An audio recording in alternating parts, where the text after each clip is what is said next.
Vuga ati hari ibyo gihe navuze mwebe musobanura mubwira abanyarwanda ibitari byo.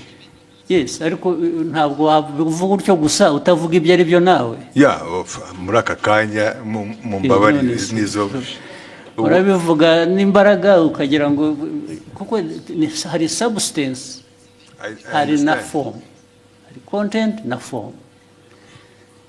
Content ya misrepresentinze ni iyi, ariko the form bijyanye na language bishobora kuba bitari uko bikwiye kuba bimeze cyangwa uko byumva, ariko did it change the content? Yes. Uravuga yes, nakubaza ntabwo bizi. Nibyo nibuka, ariko na minister nawe arahari. Of course, n'ubundi yumbwira nkabaza minister na mbere hose.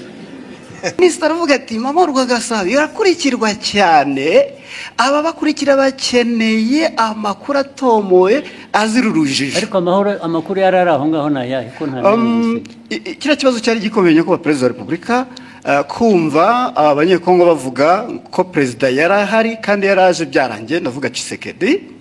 So noneho we Minister yari itonza ashishimura message azingo arabwira abanyekongo noneho babazwa no kubona abantu baje bagasa nk'abayigabanyiriza ubukana, ariko ni ibintu bashoboraga gukemurira mu gikari.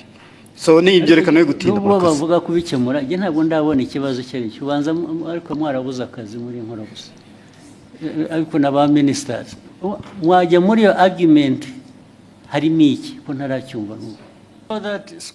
Mr. President, exchange nabonye hagati yawe na Minister Olivier byari ibiki? Interested kumenya uko nayo ukurikiranye nkagerageza kureba ikibazo kirimo nkakibura. Now I want you to mbere yo kumbaza banza unsobanurire menye ibyabaye niki. Murakoze nyakubahwa Perezida wa Repubulika. Ikibazo cyabaye ko ntazi igifaransa neza ku rwego nyakubahwa Minisitiri yumvaga nkwiye kuba nkiziho. Ngerageza gushyira ijambo rye mu Kinyarwanda kugira ngo abanyarwanda bumve. Aje kunsubiza ko ntabikoze neza. Hari ku cyumweru yakosoraga Ikinyarwanda ni ukuvuga ngo hari message yari yanditse cyangwa ubutumwa mu Gifaransa. Asubiza yavugaga kuri ishu ya Kongo, hari abo ibyo yasubizaga tugerageza gushyira mu Kinyarwanda. Ngira ngo ntitwabivuga neza nk'uko Igifaransa kibivuga tugenekereje. Ariko se kuvuga neza hari icyo mwanyuranyijeho se cyo yavugaga? Ntabwo twakimenye kugeza ubu kubera ko ndavuga isi ushobora kuba yaravugaga ikintu mukagisobanura mu buryo butandukanye n'ibyo yavuze. Ubwo ni nko kuvuga ngo mwavuze ibyo atavuze, ariko hari no kuvuga ibyo yavuze wenda mu rurimi we yumva rudahagije. Biratandukanye. Yego. Icyo cya kabiri nge nta kibazo mbonamo kuba wavuga ibyo navuze. N'ubu ngubu nimuva ugenda ugasobanura ibintu navuze cyangwa nashubije mu nzira iyo nabishyiragamo, ariko wenda ururimi rukagobwaho akantu gato, ntabwo nge nabibonamo ikibazo. Ariko ugiye ugahindura ibyo navuze Yesu ukavuga ko navuze no, ubwo biba byahinduye isura. Aho niho nagira ikibazo. Niko byagenze or what happened? Ntabwo twize duhindura icyo yavuze, nuko tutakivuze mu Gifaransa ngira ngo cyanyacyo, kuko na message utabisobanuye mu Kinyarwanda ngo gihwanye n'igifaransa cyiza yavuze. Noneho ushaka intambara z'ubusa kweri. Hanyuma aza gusubiza, ndabyibuka hari ku cyumweru, ngira ngo hari nuko nari njyenyine iyo mba ndi kumwe n'undi aba yarangiriye inama itari igisubizo natanze. Kuko naje mvuga nti ntiwigeze utubwira ikosa twakoze ngo turikosore, kuko we yagaragazaga ko dukwiye gusubira kwiga Igifaransa. Kandi koko sinkizi, ariko abo dukorana bamwe baba bagerageje. Ngira ngo naho habaye kutumvikana na nyuma ndisegura kuko ntari ku rwego wenda rwo gusubiza. Ariko wiseguriraga iki? Ko nashubije Minister ndi umunyamakuru muri urwo buryo. N'ubu ndacyasaba imbabazi. Oya, bishoboka. Ahubwo azagusaba imbabazi ariwe. kuko ibi bya protocol iby'abajanesi ntabwo birimo protocol. Yes, ndabona ushaka icyo kintu ndashaka kuko nabonye hari ugusaba imbabazi sinabyumva.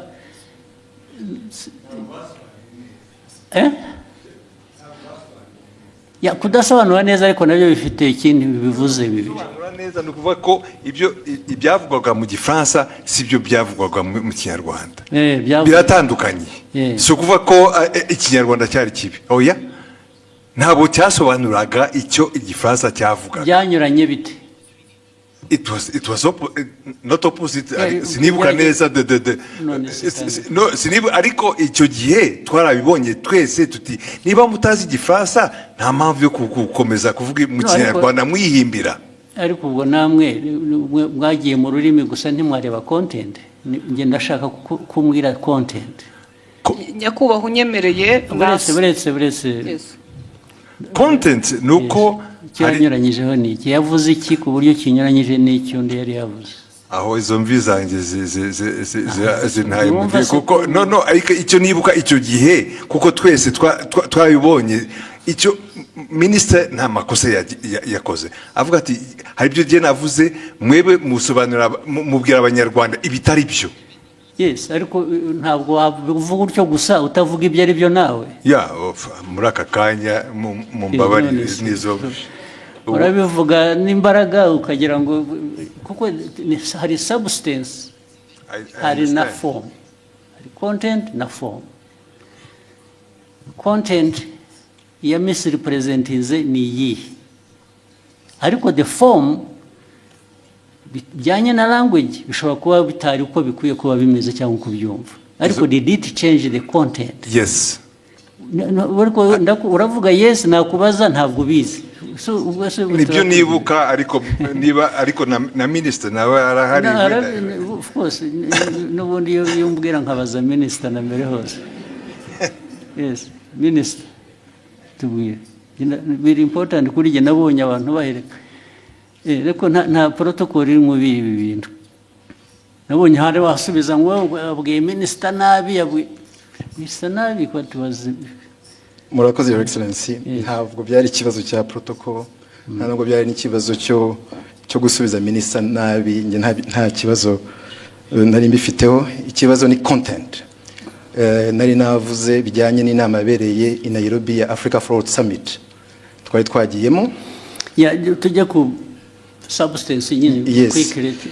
Kuko guverinoma ya Kongo yaravuze yuko ngo mu nama ngo bavuze ko u Rwanda rwabateye bakabibwira bari mu nama, kandi iyo nama ntabwo perezida wa Kongo yari ayirimo, yaje irangiye bazanye umukandida wa muri francophonie.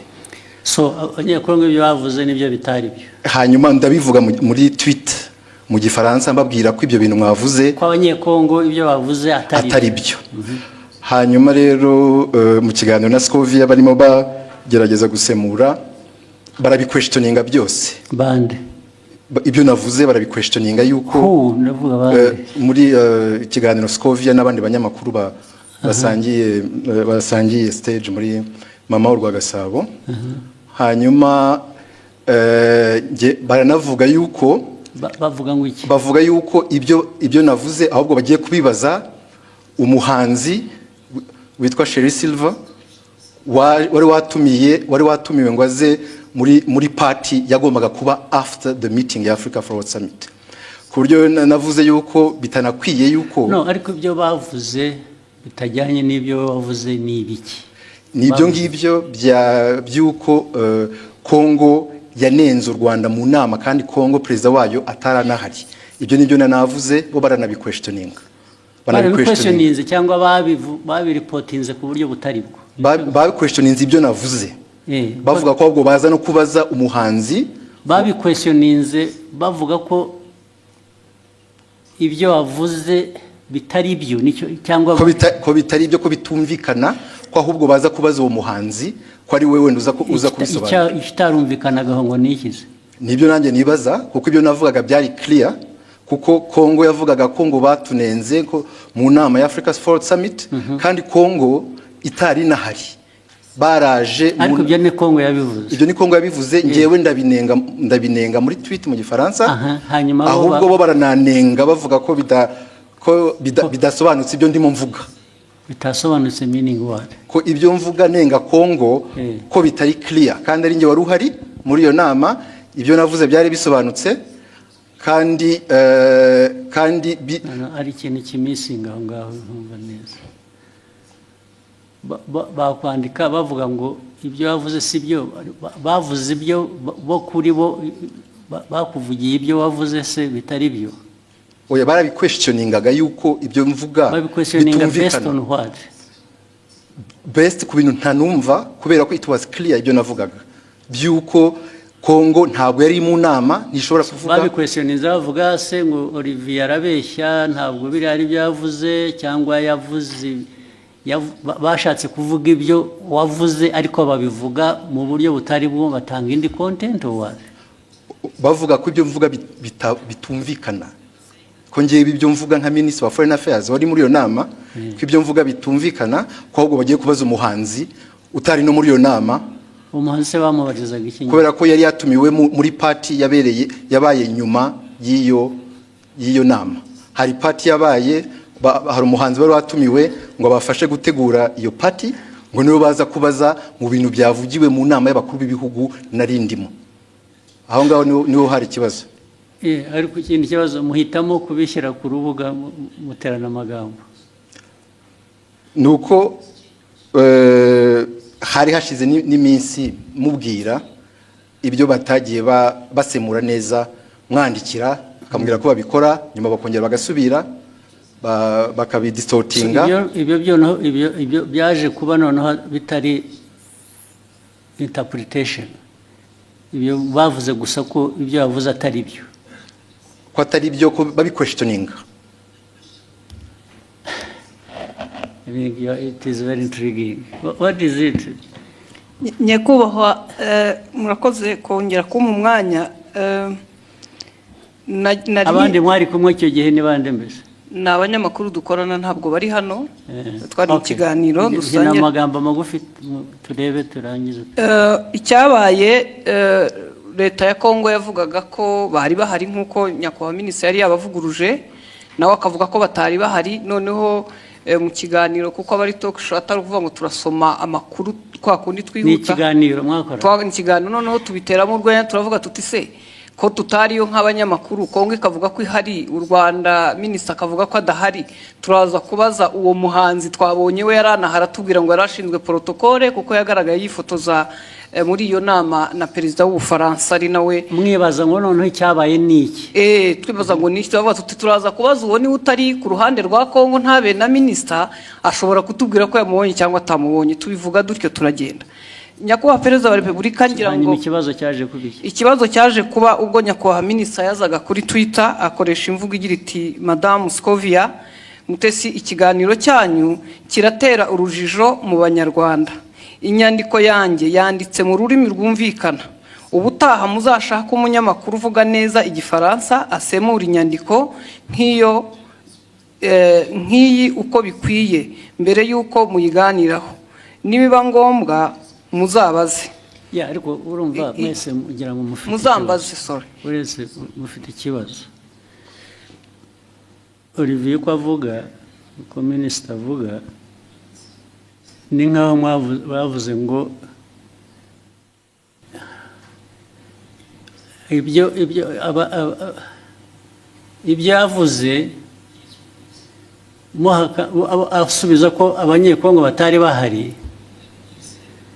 Mwavuze ko ni nkaho muvuga ngo abanyekongo bo baravuga ngo bari bahari, wowe uravuga ngo ntibari bahari. So nibyo byateye urujijo. Yego. Okay? Ntabwo byaba ikibazo cy'igifaransa rero cyangwa ikinyarwanda. Kuko niba uvuga ngo mu iyi nama ntabwo bari abantu bari bahari. Okay? Then wowe ukavuga ngo minisitiri ibyo avuga ntabwo ari byo, bariya baravuga ngo bari bahari, minisitiri aravuga ngo ntibari bahari. Icyo kikaba aricyo kiba ikiganiro. ntabwo ari ikibazo cya interpretation.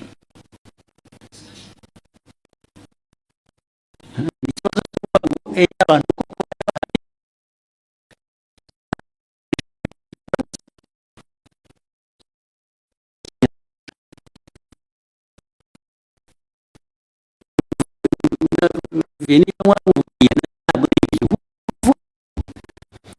bavuze nk'abahakana ko ibyo bavuze atari byo, kubera ko wavuze ko batari bahari abanyekongo kandi wenda ntibari bahari, ariko bo baravuga ngo ariko reka tubaze abanyekongo bo barabivuga nk'abari bahari, ubanza bari bahari.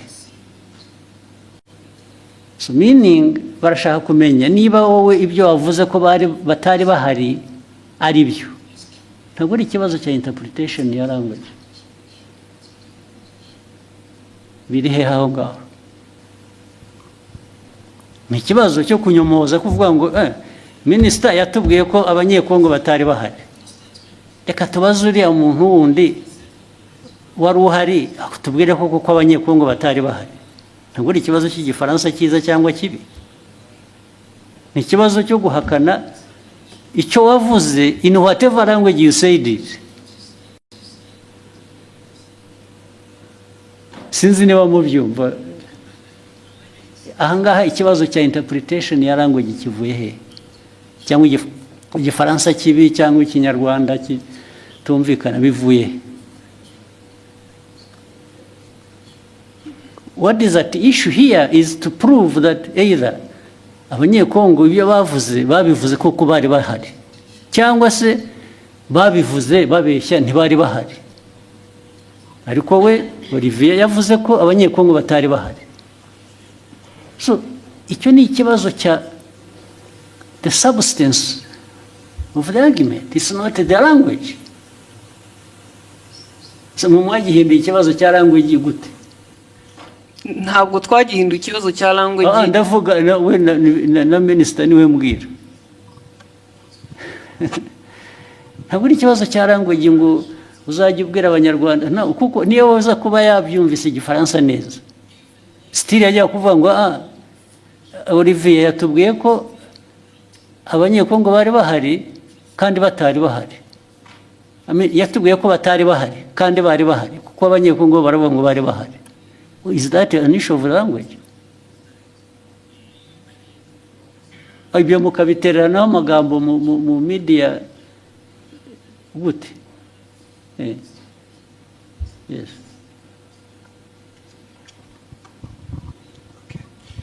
Mwakoze kutwemerera kuba dufite telefone. Nitwa Mutuyezo Oswald. Byose narabikurikiye. Ndetse nanjye nagize comment kiraho. Minisita aranyandikira kuko nanavuze ngo bakwiye kuba babiganiriye mu gikari bitari ku Karubanda. Minisita arambwira ati byari maze kuba byinshi. Nge uko nabikurikiye nkanabisesengura impamvu minisita yazanyemo ikibazo cy'igifaransa ni impaka n'indende, ntabwo ari kiriya gice cyonyine. Hari ukundi babisemuraga ukumva harimo amakosa. Ntekereza ko rero mubabaje njye mbona hari ababirigi nibo babazwa nuko nta nubwo bababajwe rero na content n'ukuri abantu bababajwe na language. Yego. Mu buryo basemuraga birashoboka ko ni isesengura ryanjye. Minisita atekereza ati ubwo niyo conclusion bakoze ishingiye kuko baba batari kumva neza ubutumwa. Mpagurutse ngira ngo nkemure iki kibazo n'umuntu yandikiye arambwira ati ndabizi ko wabikurikiye, saba ijambo ukemura ikibazo. Noneho iyindi interpretation kari akantu ka Sheryl Silver Mutesi Kove yagakubisemo nk'uwiterera urwenya, ntabwo byari ibintu biremereye. Ariko minisita aravuga ati mama Rwagasabo irakurikirwa cyane, aba bakurikira bakeneye amakuru atomoye azira urujijo. Ariko amakuru yarari aho ngaho nayahe ko nta kiriya kibazo cyari gikomeye ko Perezida wa Repubulika kumva abanyekongo bavuga ko perezida yarahari kandi yaraje byarangiye, ndavuga Tshisekedi. So noneho we minisita yari itonze ashishimura message azingo arabwira abanyekongo noneho babazwa no kubona n'abantu baje bagasa nk'abayigabanyiriza ubukana, ariko ni ibintu bashoboraga gukemurira mu kikari. So ni ibyo reka nawe gutinda ubwo bavuga kubikemura. Nge ntabwo ndabona ikibazo cyari kibanza, ariko mwarabuza akazi muri nkora gusa. ariko na ba ministers mwajya muri iyo argument harimo iki ko ntaracyumva n'ubu Albert wahoze kuvuga cyane mu zirukomeye we substance aho ngaho yabaye yihige ko ntayumva yazanye intambara mu bantu bakayiki batuwazi nashatse na ntuza ndanayibonye wa mugani byatangiye ari uko abanyekongo ubwabo batangaje inkuru itari yo kwa kundi ibyo okay so noneho minister arabasubiza babwira ati ibyo mwavuze sibyo nta nubwo perezida yari ahari cyangwa exactly hanyuma muri interpretation noneho doko yavuze ati iki kiganiro cyanyu kiratera urujijo urujijo rwatewe n'uruhe mbese bari urujijo mu banyarwanda inyandiko yanjye yanditse mu rurimi rwumvikana ubutaha muzashake umunyamakuru uvuga neza igifaransa so ni interpretation y'igifaransa yari yanditse bo batangiye ku ariko minister we iyajya kuri content agasobanura icyo bakosheje bikava mu rurimi kuko issue ntabwo ari ururimi hano issue ni content yuko bamwe muri abo bantu badiscussing ari side ya minister ari abanyekongo ari abaganiraga hariho wa misrepresenting the facts exactly ntabwo ari ikibazo cya language ariko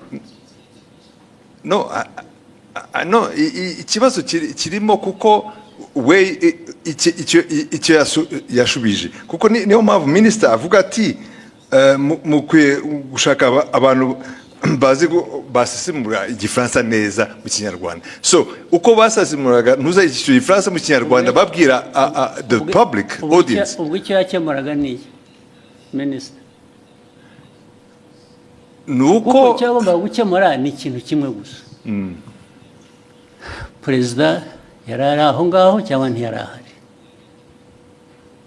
ye ntabwo yari ahari ibindi byo ururimi wabivugamo rwose it doesn't matter ikimataringa ni fact yuko either abantu mu rurimi bavuga urwo rwose rwaba ari ruzima rutari ruzima baravuga ko perezida yari ahari kandi atari ahari niho substance iri gusa sure ariko ibyo ngibyo uvuga ni nkaho argument iri ku language it's not on the substance. The argument is nk'itangazamakuru to in fact kubwira abantu ibitari byo kandi nawe impamvu bibaye ni ukutumvise neza icyo gifaransa ariko Albert urumva nawe ari na Olivier nyine mufite ikibazo cyanyu ni language ikibazo cyanyu ni substance the substance that is the wrong message ugeza ku banyarwanda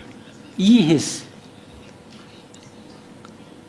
iyihe yagejeje yo questioninga ibyo minister yavuze now question ibyo navugaga rero ubu noneho bitwayeho byari biri ya questioning ibyo minister yavuze now that becomes the substance kurimo no it's not exactly hari ahantu Mr. President Excellency the problem is we ajya ngo abanyarwanda bumve the substance uko yari imeze hanyuma mu itangazamakuru mbere ko utangaza muri audience ukwiye kumenya ko ibyo ugiye kubabwira ari byo so wasobanukiye nabi ukabwira the audience the wrong message yababwiye in fact they were questioning even ibya minister. Why not? Okay. Nicyo nahoze mvuga. Why can't the minister's statement be questioned? No, okay, why not? Fine, let's take it. You question the minister. Fine. So, nibyo byabaye. Yanagira ngo ho mu journalist wowe noneho warukwiye kubona you should be asking what I am asking. Naho ibyuko a journalist agomba go conforming ku byo minister yavuze, it's not right. Okay, in fact, tuvuge nkanjye wabikurikiye icyo gihe kubera ko nari nzi inkuru uko yari iteye. For me also I was saying kabisa mugenzi wanjye mu itangazamakuru ari haratangaza inkuru itariyo. That is my personal ariko opinion. yatangaje iki ko yakwesyoninze gutangaza no gukwesyoninga no kubaza uvuga ko ushaka kumenya ukuri it's not ntabwo ari ugutangaza. In fact ni nkaho yemezaga ko wenda ibyo abanyekongo bavugaga byari byo ariko kandi yashoboraga kubikura berecisha make hari aho byanditse muri iyo language hari aho yabikwesyoninze byaba mu cyongereza mu gifaransa cyangwa mu kinyarwanda. jewe uko minister avuze ibintu wari uhari nk'umunyamakuru nagendera kuri ibyo ngibyo. Kuki umunyamakuru uwo ari wese ashatse atavuga ati ngiye ko biri ariko byabaye kubera ko undi yavuze ko atari byabaye yaba ari uwo munyekongo cyangwa undi. Ishu ni iyihe none ubwo we Olivier wumvaga ikibazo ari iki mwagiye mu mpaka z'iki ko noneho bigenda biba even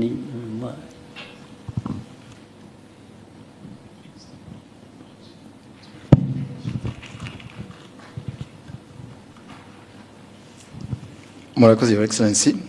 Byatangiye kuri ishu yo gusemura mu kinyarwanda kuko bari mu kiganiro nk'abanyamakuru bane uko bagendaga basoma iyo tweet mu gifaransa bagerageza kuyisemura ariko bayisemuye banyuranya n'iki specifically ndashaka ko tuba specific bikava mu bintu bya rusange gusa barabisemuye batanga wrong impression y'ugute n'iki batanze badistortinze muri nk'urugero nabaha kuri ibyo bya Kongo ko yari hari cyangwa itari hari ku buryo hari ngira ngo Scovia yageze aranavuga ngo ariko ngo wenda bashobora kuba bari bahari ariko perezida atarahari perezida wa Kongo ariko Kongo yari hagarariwe kandi njye navuze yuko the chair was empty kandi byari byo chair ya DRC nta muntu n'umwe wari uriho nta n'abantu bari bariho fine kubera ko wavuze akavuga atyo icyo wajyaga kumusubiza ni ukumubwira ngo no actually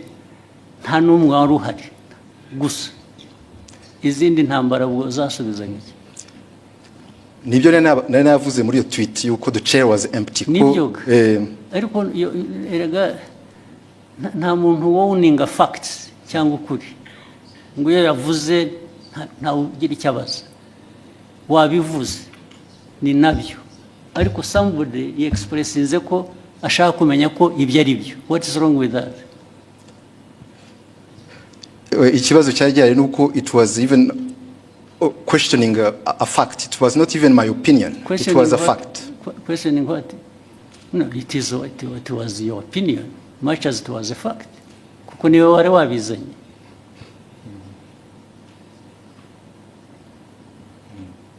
Your opinion can be a fact much as it may not be a fact.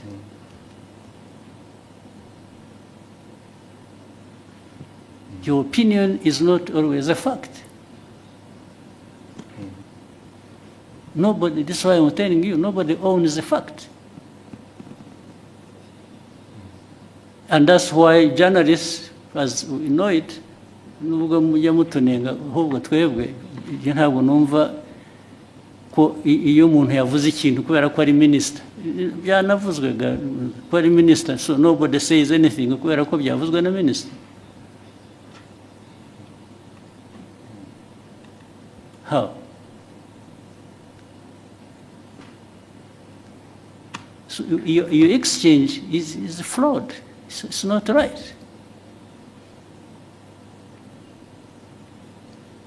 You didn't even, if you really wanted to act even as a minister, you wouldn't have had this exchange like the way you did.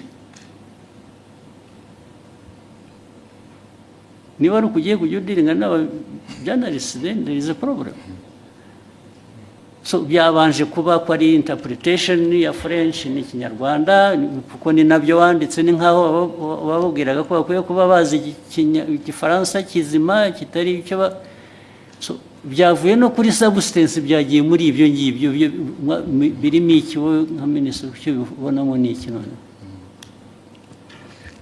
It was just to ensure yuko abanyarwanda bahabwa the right information ku byerekeye ibyabaye gusa. Erega right information iva mu bibazo bibazwa. If they are asking you and you can substantiate what you are saying, abanyarwanda they are benefiting. Another time actually they may question you and find what you said was not right. Still abanyarwanda will benefit.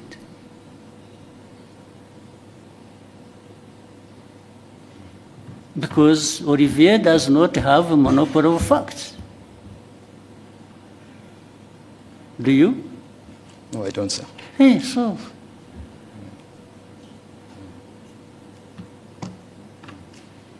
Why would you behave in exchange as if you own the facts? Na Albert wagusapotingaga bimwe uranamubaza akavuga ati nabyibagiwe ati ntabwo numva mbizi ubwo se what is the argument?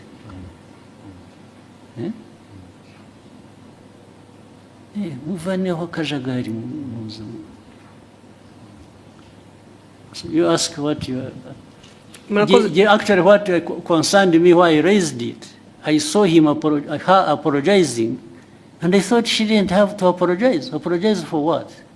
nasabye imbabazi kubera ko ndi umucuruzi mfite televiziyo minisitiri kuvuga ko tutize dufite ibintu bitameze neza nshobora gutakaza isoko nagombaga kujya mu ruhande rumeze rutya ariko kuri jewe waritakaza wa apologizinze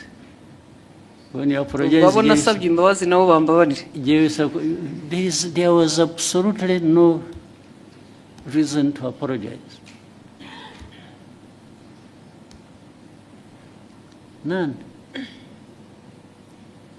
In fact, Olivier, Minister should have apologized to have even himself gone into exchange with the journalist over this nonsense. This is absolute nonsense.